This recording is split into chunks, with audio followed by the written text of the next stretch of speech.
Hello, everybody out there.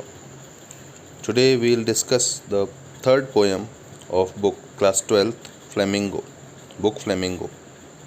The poem name Keeping Quiet.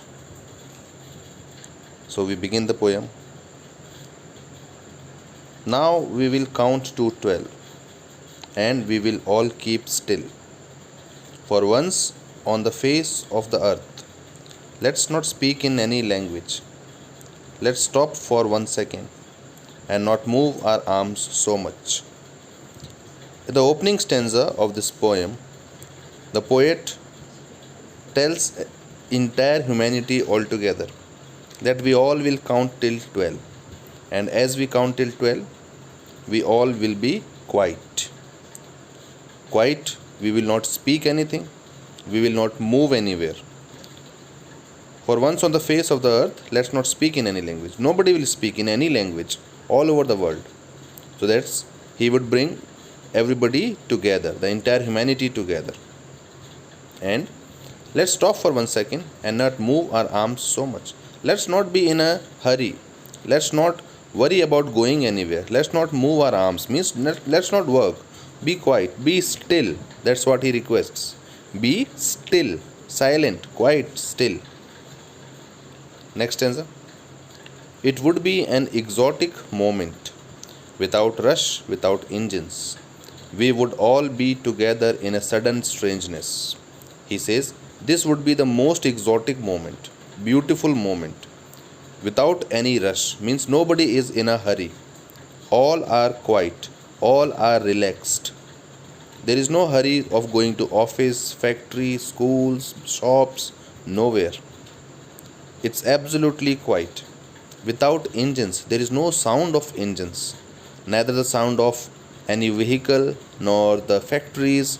Everything is quiet, everything is still, and that's why it will be exotic. It will be so peaceful, mentally as well as physically. Mentally peaceful as there is no hurry-burry, no need to go anywhere, no need to worry about the timing, no need to worry about being late. And then physically, there is no sound of disturbing sound of machines, of vehicles. We would all be together in a sudden strangeness. And he says, we would all be together. The entire human race would be together. And he calls it strangeness. Definitely it is a strangeness. We have never experienced any such thing in our life. That we all are still, we all are quiet, no machinery moving, no vehicle moving, no sound. This would be certainly very, very strange. Move on to the next stanza.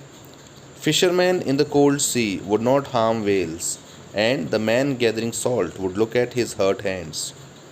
Poet here says that fishermen in the cold sea, the fishermen would not go into the cold sea to catch the whales or to kill the whales, to catch fish.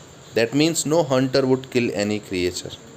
All creatures are safe, all living beings are safe. At the same time, he says, the man gathering salt, the people, those who gather salt, they would have time to look at their injured hands. That means all of us, we would have time to address our own pain, our own agony, our own sufferings. For the first time, for one time in this world, we will have time to address our own worries, to our own woes, to our own injuries, to our own problems, and that too with quiet stillness. All would be together all would be doing the same thing. So this is the first page of this poem, where he requests everybody to be quiet and still and not moving. He says we will not talk in any language. Then he says it would be an exotic moment, without any engine, without any rush. Nobody is running, nobody is in a hurry-burry, and this would be very, very strange. Further he says, the fishermen in the cold sea, no fisherman would harm any whales. That means no creature would be killed. All would be safe. And the man gathering salt would look at his hurt hands. For man gathering salt, they would have time to look at their hands, injured hands, because while doing this process of gathering salt, they injure their hands. So first time, they too will have time to look at their hands, address their injuries. And that means we all will have time to talk to ourselves, to introspect, to look into ourselves for the first time ever. We move on to the next page of the poem.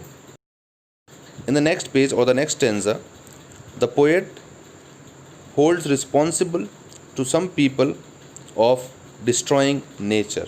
What he says? Let's see.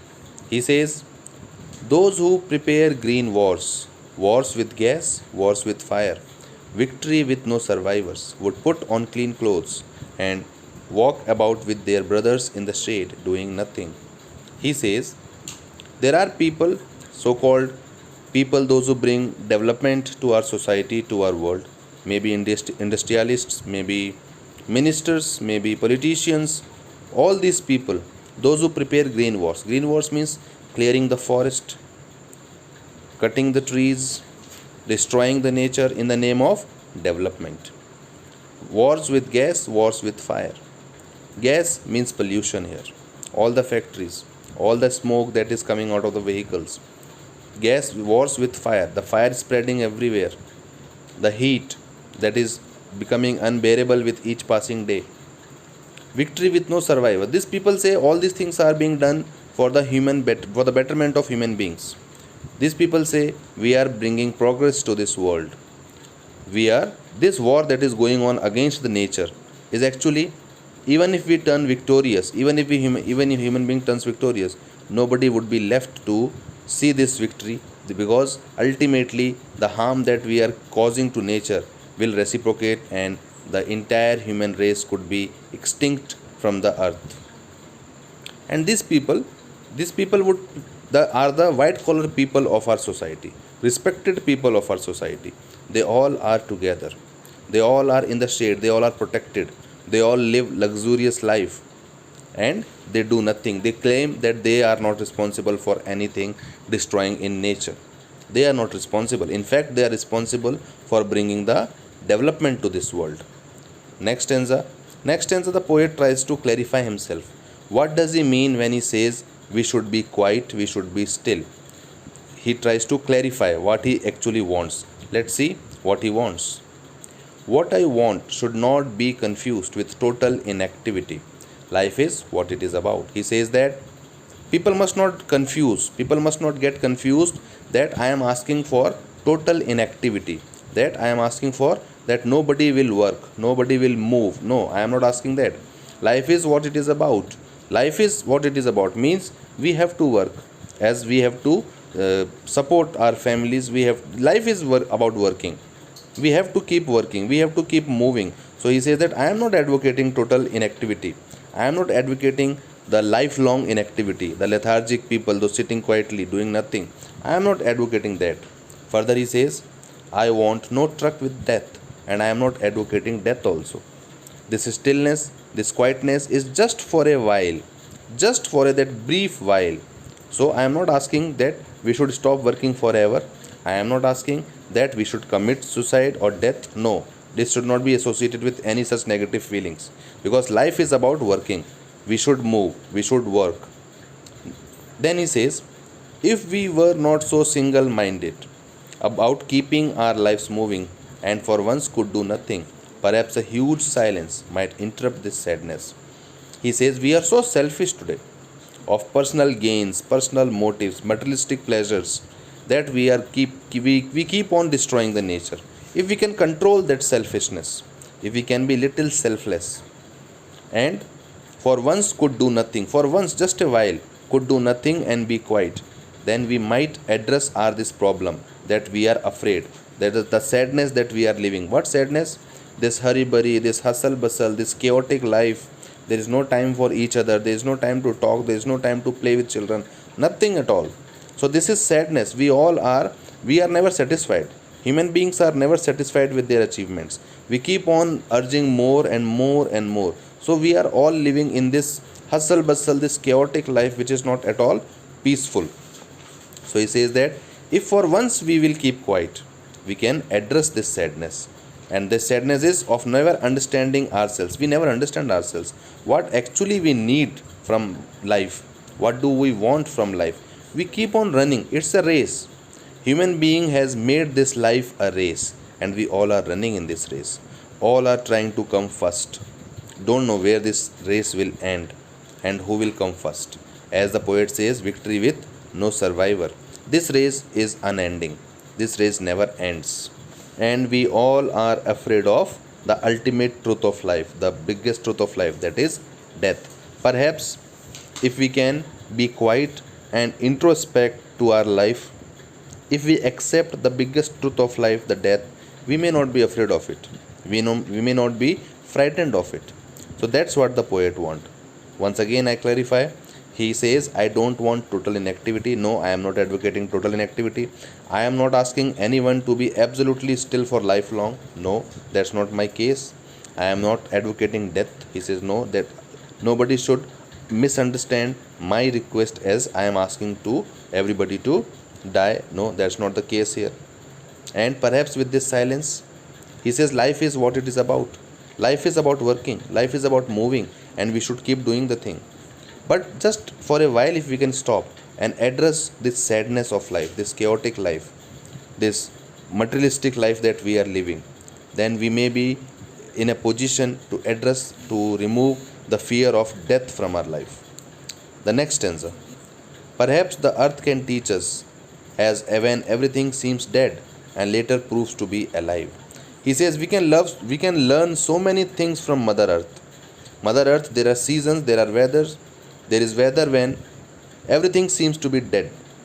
Like for example, snow cover. During the snowfall, the white blanket that is covered that covers the entire landscape. It covers the entire landscape. Everything seems to be dead. All the plants, all the herbs, all the shrubs, all covered. Everything is dead. It seems there is no vegetation at all. But as soon as the season gets over, as soon as the snowfall clears, all the snow that is covered or snowflakes that are cleared, we again see the saplings coming out, the plants coming out. We see the trees flowering. We see the trees bearing fruits. Means when everything seems to be dead, once again the life comes. Exactly same thing he wants from us. When we are still, when we are quiet, it would seem as everything is finished. It is dead. But then there is life. We can learn this thing from Mother Earth. And at the end, the poet says, now I will count up to 12 and you keep quiet and I will go. He says, now I count till 12 and you keep quiet and I will go. That's the end of the poem. For better understanding of the poem, you must go through it once, read it carefully, and I shall meet you again in the next video, maybe a chapter, maybe a poem. Till then, take care.